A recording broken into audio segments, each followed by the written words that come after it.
Item ಯಾವುದೇ ಇರಲಿ try ಮಾಡಿ ಆಚಿ ಚಿಕನ್ ಮಸಾಲಾ.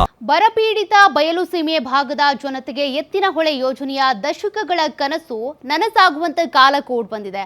ಹಾಲಪ್ಪ ಫೌಂಡೇಶನ್ ನೇತೃತ್ವದಲ್ಲಿ ಅನ್ನದಾತರು ಹೋರಾಟಗಾರರು ಜಿಲ್ಲೆಯಾದ್ಯಂತ ನಡೆಸಿದಂತ ಅಭಿಯಾನಕ್ಕೆ ಜಯ ಸಿಕ್ಕಂತಾಗಿದೆ. ಆ ರಿಪೋರ್ಟ್ ಇಲ್ಲಿದೆ.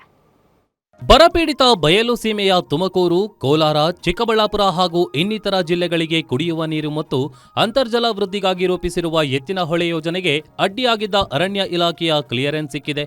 ಇದಕ್ಕಾಗಿ ತುಮಕೂರು ನಗರದ ವಿಶ್ವೇಶ್ವರಯ್ಯ ಜಲ ಅಭಿವೃದ್ಧಿ ನಿಗಮದ ಎತ್ತಿನ ಹೊಳೆ ಯೋಜನಾ ಕಚೇರಿಯಲ್ಲಿ ಹಾಲಪ್ಪ ಪ್ರತಿಷ್ಠಾನದ ನೇತೃತ್ವದಲ್ಲಿ ಪರಿಸರ ಕ್ಲಿಯರೆನ್ಸ್ ಪಡೆಯಲು ಸಹಕರಿಸಿದ ಅಧಿಕಾರಿಗಳಿಗೆ ಅಭಿನಂದನೆ ಸಲ್ಲಿಸಲಾಗಿದೆ. ಮೊದಲು ಕಾಮಗಾರಿ ಆರಂಭದಲ್ಲಿ ಈಗಾಗಲೇ ನಾವು ಕೆಲಸ ಮಾಡಿರುವ ಭೂಮಿ ಅರಣ್ಯ ಇಲಾಖೆಗೆ ಸೇರಿದ್ದೋ ಅಥವಾ ಕಂದಾಯ ಇಲಾಖೆಯದ್ದೋ ಎಂಬ ಗೊಂದಲ ಎರಡೂ ಇಲಾಖೆಗಳಲ್ಲಿ ಇತ್ತು. ಆದರೆ ಅಧಿಕಾರಿಗಳೇ ಖುದ್ದಾಗಿ ಪರಿಶೀಲಿಸಿದಾಗ ವಾಸ್ತವ ತಿಳಿದಿದೆ. ಹಾಗಾಗಿ ಈಗಾಗಲೇ ಬಳಕೆ ಮಾಡಿದ್ದ ಅರಣ್ಯ ಭೂಮಿಗೆ ಹೆಚ್ಚುವರಿಯಾಗಿ 425 ಕೋಟಿ ರೂಪಾಯಿ ಭರಿಸಬೇಕಾಗಿದೆ. ಇದಕ್ಕೆ ಈಗಾಗಲೇ ರಾಜ್ಯ ಸರ್ಕಾರ ಮತ್ತು ಜಲಸಂಪನ್ಮೂಲ ಇಲಾಖೆ ಅನುಮತಿ ನೀಡಿದೆ. ಅರಣ್ಯ ಭೂಮಿಯಲ್ಲಿ ಟನಲ್ ಮೂಲಕ ನೀರು ಹರಿಸಲು ಅನುಮೋದನೆ ದೊರೆತಿದ್ದು ಚಿಕ್ಕಬಳ್ಳಾಪುರ, ಕೋಲಾರ ಜಿಲ್ಲೆಗೆ ಎತ್ತಿನ ಹೊಳೆ ನೀರು ಹರಿಯುವ ವಿಶ್ವಾಸ ವ್ಯಕ್ತವಾಗಿದೆ. 7 ಜಿಲ್ಲೆಗಳಿಗೆ ಜೀವನಾಡಿಯಾಗಿ ಇವತ್ತು ಎತ್ತಿನ ಹೊಳೆ ನೀರಾವರಿ ಯೋಜನೆ ಮಾನ್ಯ ಸಿದ್ದರಾಮಯ್ಯನವರು ಹಿಂದೆ ಮುಖ್ಯಮಂತ್ರಿ ಆಗಿದ್ದಾಗ ಶಂಕುಸ್ಥಾಪನೆ ಮಾಡಿದ್ದು ಈಗ ಅನುಷ್ಠಾನಕ್ಕೆ ಸಕಲ ಸಿದ್ಧತೆ ನಡೆದಿದೆ.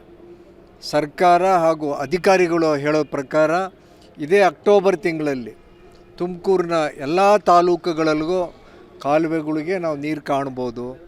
ಕೆರೆಗಳಿಗೆ ಒಟ್ಟು 172 ಕೆರೆಗಳು ಹಾಗೆಯೇ ಕುಡಿಯೋ ನೀರಿಗೆ ವ್ಯವಸ್ಥೆ ಇದರಿಂದ ಆಗ್ತದೆ.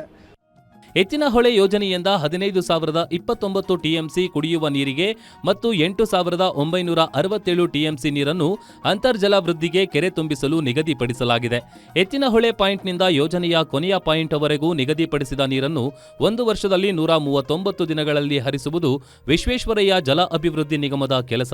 ಬಂದ ನೀರನ್ನು ಸಮರ್ಪಕವಾಗಿ ಹಂಚುವುದು ನಗರ ನೀರು ಸರಬರಾಜು ಮತ್ತು ಒಳಚರಂಡಿ ಮಂಡಳಿ ಹಾಗೂ ಗ್ರಾಮೀಣ ಕುಡಿಯುವ ನೀರು ಮತ್ತು ನೈರ್ಮಲ್ಯ ನಿವಾರಣೆ ಮಂಡಳಿಯ ಕೆಲಸವಾಗಿದೆ. ಅಲ್ಲ, ಇದು ಯಾರ್ದೋ ಒಬ್ಬರದು ಹೋರಾಟ ಅಲ್ಲ. ಎಲ್ಲರೂ ಸಂಘಟನಾತ್ಮಕವಾಗಿ ಎಲ್ಲ ಅನ್ನದಾತರು ಜೊತೆ ನಿಂತ್ಕೊಂಡ್ರು, ಹೆಣ್ಣುಮಕ್ಕಳು ನಮ್ಮ ಜೊತೆ ನಿಂತ್ಕೊಂಡ್ರು. ಹಾಗೆಯೇ ಜನಪ್ರತಿನಿಧಿಗಳು ನಮಗೆ ಹೆಗಲಿಗೆ ಕೊಟ್ಟರು. ಆಮೇಲೆ ಡೆಲ್ಲಿಗೆ 3 ಬಾರಿ ನಿಯೋಗ ಹೋಗಿದ್ವಿ. ಅಲ್ಲೂ ಸಹಿತ ಕರ್ನಾಟಕದ ಎಂಪಿಗಳು ನಮಗೆ ಸಹಕಾರ ಕೊಟ್ಟರು. ಅಧಿಕಾರಿಗಳು ಸಹಿತ ಚೆನ್ನಾಗಿ ಕೋಆಪ್ರೇಟ್ ಮಾಡಿದರು. ಡೆಹ್ರಾಡೂನ್ಗೂ ಒಂದ್ಸಲಿ ಹೋಗಿದ್ವಿ.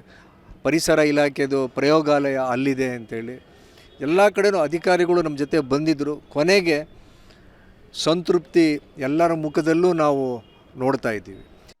ಒಟ್ಟಾರೆ ನೆನೆಗುದಿಗೆ ಬಿದ್ದಿದ್ದ ಎತ್ತಿನ ಹೊಳೆ ಯೋಜನೆ ಚುರುಕುಗೊಳ್ಳಲು ಜಿಲ್ಲೆಯ ಎಲ್ಲಾ ತಾಲೂಕುಗಳ ರೈತರು, ತಾಯಂದಿರ ಹೋರಾಟದ ಜೊತೆಗೆ ಅಧಿಕಾರಿಗಳ ಶ್ರಮವೂ ಇದೆ. ಯೋಜನೆಯನ್ನು ತ್ವರಿತಗತಿಯಲ್ಲಿ ಮುಗಿಸಿಕೊಡುವಂತೆ ಅಧಿಕಾರಿ ವರ್ಗ ಹೆಚ್ಚು ಗಮನ ಹರಿಸಬೇಕಿದೆ. ಅಲ್ಲದೆ ಈ ಬಾರಿ ಭೂಮಿ ಕಳೆದುಕೊಂಡ ರೈತರಿಗೆ ಉದ್ಯೋಗ ನೀಡುವಂತೆ ಸರ್ಕಾರಕ್ಕೆ ನಿಯೋಗ ಹೋಗಲು ಹಾಲಪ್ಪ ಪ್ರತಿಷ್ಠಾನ ಮುಂದಾಗಿದೆ. ಇದರಿಂದ ನೂರಾರು ಯೋಜನೆಗೆ ಸಹಕಾರಿಯಾಗಲಿದೆ ಅನ್ನೋ ಆಶಾದಾಯಕ ಭಾವನೆ ಮೂಡುವಂತೆ ಮಾಡಿದೆ. T Yogesh, guarantee.